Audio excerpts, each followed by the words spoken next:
এবং সতর্ক থাকার জন্য আবেদন করছে রাজ্যবাসী। ভালো করছে।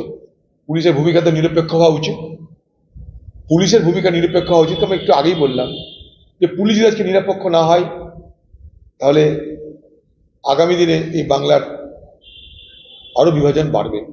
কারণ দুটো রাজনৈতিক দল তারা বিভাজন চাই। এখন পুলিশ যদি নিজেই সরকারি দলে তোষামতি করতে গিয়ে এক পক্ষকে খাতির আরেক পক্ষকে খাতির না করে তাহলে সেখানেও সমস্যা দেখা দেবে। সেই জন্য বলছি নিরপেক্ষ হন পুলিশ।